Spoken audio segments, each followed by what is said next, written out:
11 ноября в 17:00 на национальном телеканале «Магаз» состоится прямая линия с главой Ингушетии Махмудом Али Калиматовым. Задайте интересующие вас вопросы, отправив их на номер 8 962 640 86 66 в мессенджеры Макс, Телеграм и WhatsApp. Также обращения принимаются через чат-бот в Телеграм по ссылке, которую вы видите на экране. Трансляция прямой линии будет вестись на официальной странице главы Ингушетии ВКонтакте, на всех площадках телеканала «Магаз», а также на национальном радио на волне 88,8 FM.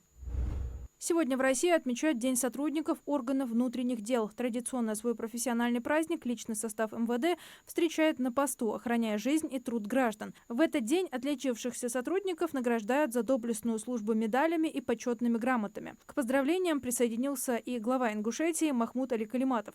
Сегодня в стране отмечается профессиональный праздник – День сотрудника органов внутренних дел Российской Федерации. От всей души поздравляю министра внутренних дел генерал-майора Владимира Котова и сотрудников полиции с их профессиональным праздником. Сотрудники органов внутренних дел выполняют непростую и ответственную работу. Каждый день они стоят на страже закона и правопорядка, обеспечивают безопасность и спокойствие граждан, защищают их жизнь, права и имущество. Их вклад в поддержание стабильности и мирной жизни нашей республики невозможно переоценить. Искренне благодарю каждого сотрудника полиции за их нелегкий, но крайне важный труд, за готовность в любую минуту прийти на помощь, за профессионализм, принципиальность и стойкость в выполнении служебного долга. Сегодня мы также вспоминаем тех, кто погиб при исполнении служебного долга, а это более 500 сотрудников. Они отдали свои жизни во имя мира, спокойствия и безопасности на нашей земле. Это настоящие герои и истинные патриоты своего народа. Память о них навсегда останется в наших сердцах. Особые слова признательности хочу адресовать ветеранам органов внутренних дел. Благодаря их труду, опыту и преданности службе был заложен прочный фундамент для нынешних достижений, а их пример по-прежнему вдохновляет молодое поколение. Желаю всем сотрудникам полиции и их семьям крепкого здоровья, счастья, благополучия и надежного тыла. С праздником!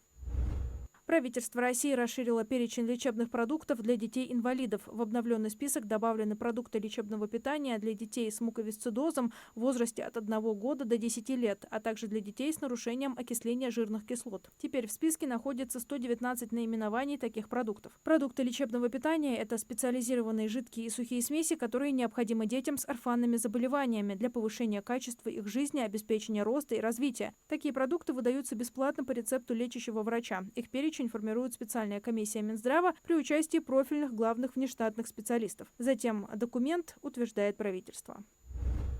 С 2026 года у сельхозпроизводителей появится возможность получать дополнительную поддержку на реализацию комплексных научно-технических проектов, что позволит обеспечить внедрение инновационных решений, сообщается в телеграм-канале правительства России. Более 40 таких проектов были выбраны для реализации в рамках соответствующей федеральной программы.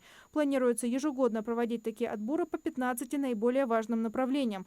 Это выведение новых сортов и гибридов для растениеводства, включая виноград, плодовые и ягодные культуры, разработка подходов, которые могут понадобиться для их выращивания, и селекционные исследования в мясном скотоводстве и птицеводстве.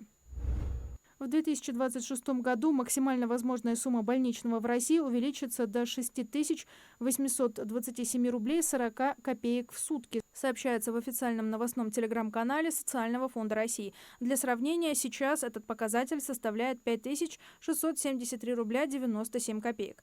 Планируется, что в 2027 году максимальный показатель вырастет до 7860 рублей 27 копеек, а в 2028 до 8489 рублей 4 копеек. Такой рост предусмотрен проектом бюджета Социального фонда России на предстоящие 3 года.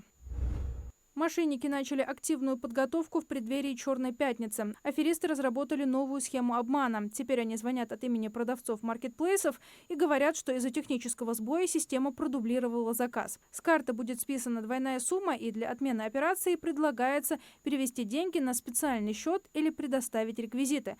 Затем жертва обмана получает поддельное подтверждение об операции, а мошенники – все средства с карты.